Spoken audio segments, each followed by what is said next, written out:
Well, hello everyone, this is the Demented Storyteller here, come to bring you another entry of a madman's bet with the devil, or 3 lives, whichever you consider it. So as I was saying, I couldn't tell how long it's been since I saw him, and yet I regretted what the circumstances were. He was a sad man, that is now nothing but mashed up carcass with the brain intact, so my beloved could receive it, though it would just be for the intellect. I know none of his memories would retain. Hers will, though. He won't. With a scorn of flies, as a scorn of flies flew through a ventilation duct and started to circle around the spot just a foot away from the body, was pestilence. I finished the first task, an intellect narcissist, overburdened with a crapple of a job passing, with only centimeters from foreclosure. I'm spending nights staring into the mirror of a razor, passing by the thought of damnation over life, and yet I was a sealer of its fate. Now give me what I want. The fog surrounding pestilence swarmed around the brain of the dead friend. He says with pity, I was really expecting him to end his whole life a long time ago. Yet the fates decreed that you were the one to seal his fate. That's the only reason why I show pity, but I see you left to play out the plane. So be it an addition to Jennifer Archaeos. Why don't we both enjoy? That's when he grasped the decapitated brain and tilted his head back, swallowed the now added on portion. I jolted in shock as a creature now called Pestilence retracted in pain, screeching in pain as a portion of his body started to change, more specifically changing of the sexes. That's all I'll say about to keep this from being an X-rated short story. I back up in the moldy water damaged wall and wipe my eyes to say, what in the name of all hell, who are you? I made the deal with him. The female creature snarled and said in a more calm tone, it's me, Jennifer Archaeos. I made a deal with him, Lucifer, to bring back my body you must kill 3, at least 3. And this one, 3 must die so we may live for eternity. I trusted your word, and I accepted to suffer the damage of no soul. Alas, also you will have no soul. Ours, and to top it off, next target is a kid, your niece, Alyssa Archaeus. I interrupt by yelling, hold on, Jennifer, I had just killed a close friend that I haven't seen for a while, and then what was Pestilence is now a spirit of you inside a melted carcass awaiting atonement to become whole. Before I could continue to rant with madness, I was grasped with a hug by the one who was considered in a cliche phrase that sickens me to say it. But ball and chain, love my life, trust was like a fleeting blossom or some shit like that. Sadness crept up again as the decayed flesh with a portion of humanity bestowed back. I realized she was the one that sold her soul before she died. This was a chance to get a portion of it back, a sacrifice of people close to the challenged being. I'm guessing it may get more challenging as the 3 souls, but I don't see much left needed, as though begin to twine their souls into one as tears ran down her face of envy and all the torment of everyday death, bringing suffering. As tears ran down her suffering placed in one being, hell has challenged me, and I don't shine away from a fight. Placing my free hand by the darkened films of her eyes, wiping away some tears, she looks at me in the eye, and then I knew it was her. Okay, Jennifer, I'll do it. She nods the same nod when she emptied a sleeping pill, emptied a sleeping pill bottle into her hand, and when I talk her out of it, drops down to the floor with the hope of an end of suffering, then finding a silver lining from the soft words I said, then the soft sound clattering of falling beads of everlasting sleep, and a voice of death faded for a while. At least at those times. But this is now, and she's a spirit looking for a body to take. I must find and vanquish my own niece. In addition with that, her parents will be a problem too. So will my brother. Likely they're going to be killed as well. I tell her, "Tell Lucifer I've got his number and will defeat him in his own damn game." She lets go, not before a kiss, and says, "I'll wait the next one." With that, she waves her hand goodbye and dissolves in the fabric of space, and then nothing. I let out a sigh of relief. Lucifer may have a trick up his sleeve, but I will prevail to beat the man of dark arts in his game.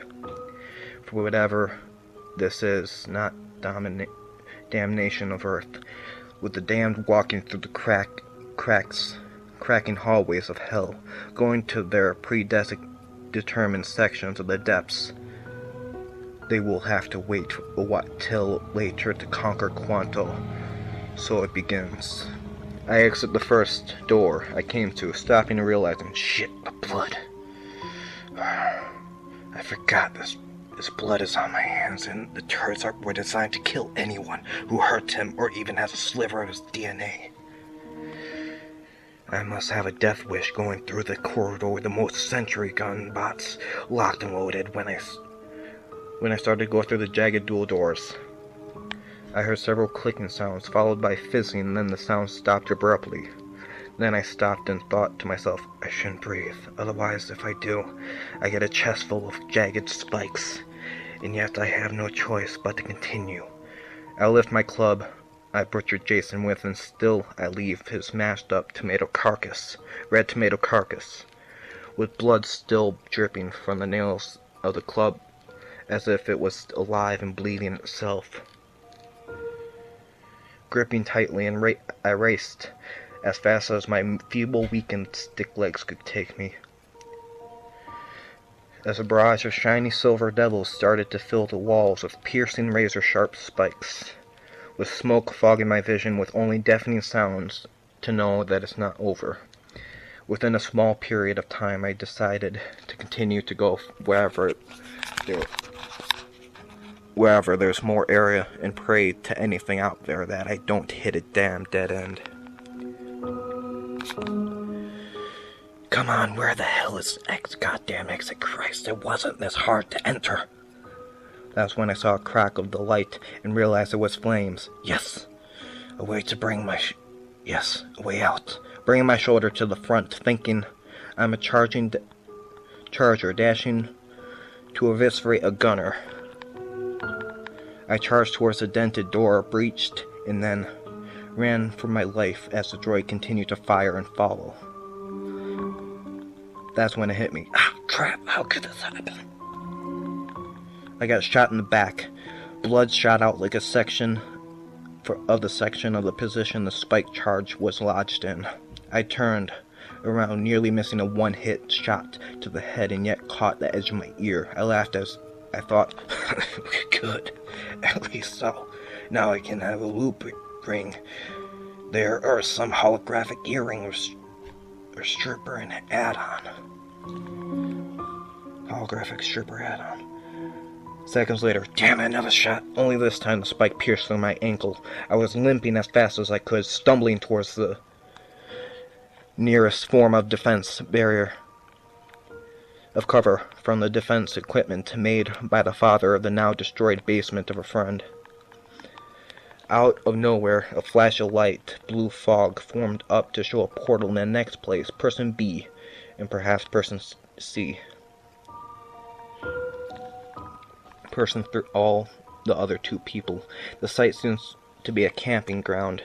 Of forest, the fire around blazed, sulfuric flames billowing with the scent of charred animal into the forest. I placed my limp hand to see if it was what I thought it was. When my arm connected to the fire painting seemed to pull me in, as though a malevolent being was forcing me back with the life-scorching resonance of death. With the same force my soul had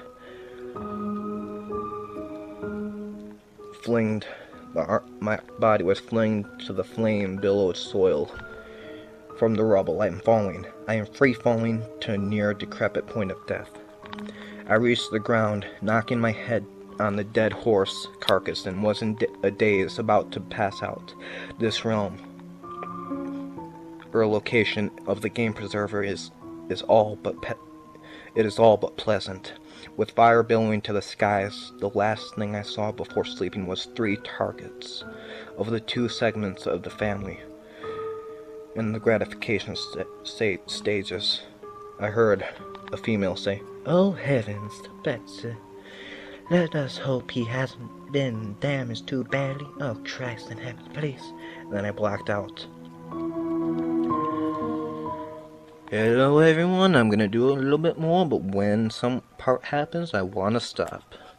When I opened my eyes, I felt the fluid and meaty chunks swimming up my esophagus. I leaned toward the edge of what I felt like a bed, but was infested with termites, letting out what remaining lunch, if anything was left. It sure was red and organic, more like organ tissue than anything. Ah, damn it, my head feels like it's gonna explode. My eyes were fogged, and sensing a person was here, considering the cervical vodka scent was eroding around my position. I questionably mumbled, "Who's there?" Damn it, my head. That's when I heard glass clattering, and a woman's concerned voice was heard through a muffled filter portion of my brain. "You awake? How do you feel?" But instead of hearing those calm words, what I heard right after that muffled voice was changed to a male voice that seemed more like a man that realized his wife had an affair, charging with a shotgun and looked to kill. "What the hell? What and how the fucking hell did you get here? This was supposed to be a safe place." "And now look at you, laying in my daughter's bed. You goddamn lucky my wife wanted to bring you along. Even if we are brothers, we'll never trust you, sick, twisted fuck." He was interrupted, but too late to swear in front of the 5-year-old. "John Arceus, what have I told you? I've swearing in front of the kid. God's sakes. For God's sakes, he's right. He's right on the other side of the bed." Yeah, you holler, Joanna. "I'll take and consider this whole world has gone to shit and all. It's all thanks to you. You can think it's saving with the Jesus mumbo-jumbo. Get your effing head out of your goddamn ass and see the bright of day." As always, my brother never gives up an argument until he wins, and rubs it all in the face of the poor people in the room, along with his only true friend, the resting cradled in his right hand, bitter-infested pits flavored taste of pucker vodka. As all that was going on, I turned my head to the other side. The worn mattress spotted the target. I was going to regret to kill him. I realized, yes, I am greedy. I realize now, yes, I am greedy, bastard, that I'm actually contemplating accepting a task that not many other people would ever do. But as I lay on the rickety bed, the idea even more easier to agree with, that it would be better for death than survival in this world. I turned to the kid that stares with blank expressions. He even lost empathy for anyone. God damn it. I lift myself to a seated position, hands sealing my eyes. I'm going to regret what I'm about to do, and abruptly turn my attention towards John. "John, shut up! You always decide to have a fit in an argument with anyone you feel like. I, in a way, to make a point that you're the best, but in reality you're nothing but a common whelp or a 16-year-old girl, flashing every inch of her body, demanding attention. You only want, you know what you should get your head out of between your legs and face life for what it really is.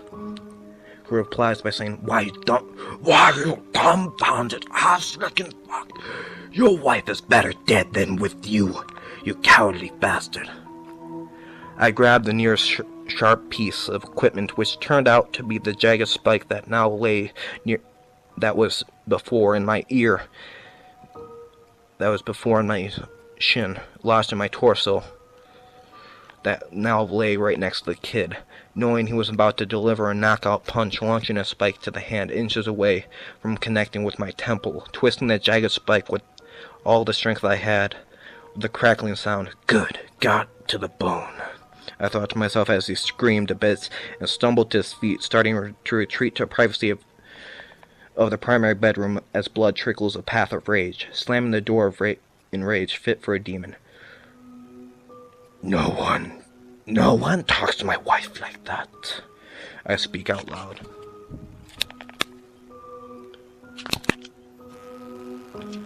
Hello everyone, that's where I'll stop for now. Thank you for listening. This was the Demented Storyteller. Have a good day.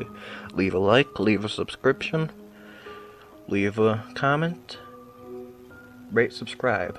Thank you. If any of those you want.